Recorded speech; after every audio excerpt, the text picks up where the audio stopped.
নমস্কার, কেমন আছেন সবাই? আমার একটি নতুন ভিডিওতে সবাইকে অনেক অনেক স্বাগত জানাই। তো আজ শনিবার, দেখো সকালবেলায় একদম চলে গেছি স্টেশনে।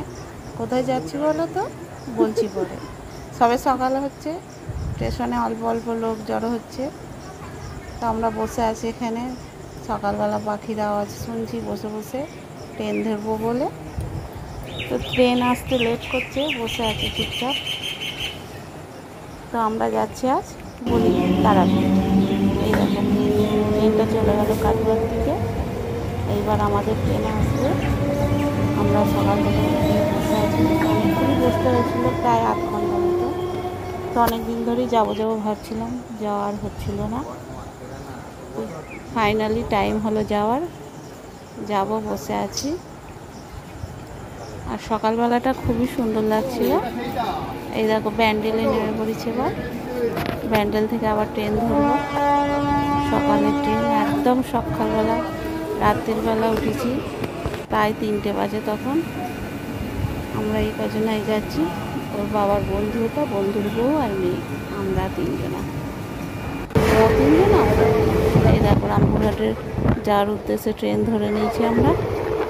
এইবার যাব একদম পুরো রামপুরহাটে গিয়ে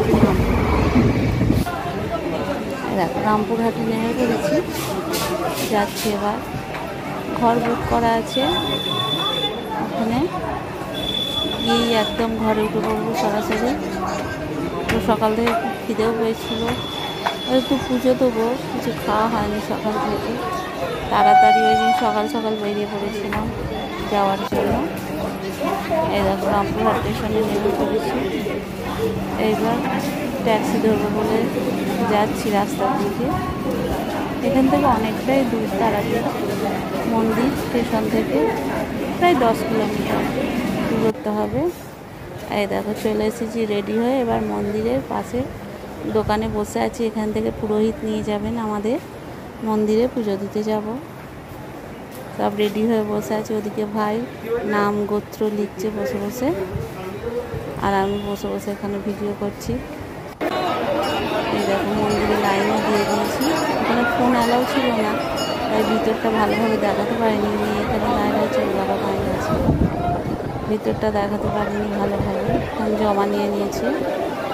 তো আমরা খুব ভালোভাবে এখানে পুজো দিতে পেরেছি ঠাকুরের সামনে। মনটাও অনেক শান্তি হয়েছে, ভালো লেগেছে, খুব খুব ভালো লেগেছে এখানে পুজো দেওয়া হয়। খুব তাড়াতাড়ি পুজো দেওয়া হয়ে গেছে, 1.5 ঘন্টার মধ্যে পুজো দেওয়া হয়ে গেছিলো আমাদের। বেশিক্ষণ দাঁড়াতে হয়নি, মানে প্রত্যেক জনকার থেকে 500 টাকা করে নেওয়া হয়েছিল।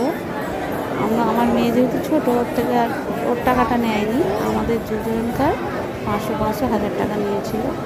আর এমনি লাইনে দাঁড়ালে অনেকক্ষণ দাঁড়িয়ে থাকতে হবে, অনেক বড় লাইন ছিল। আমরা ভিআইপি লাইনে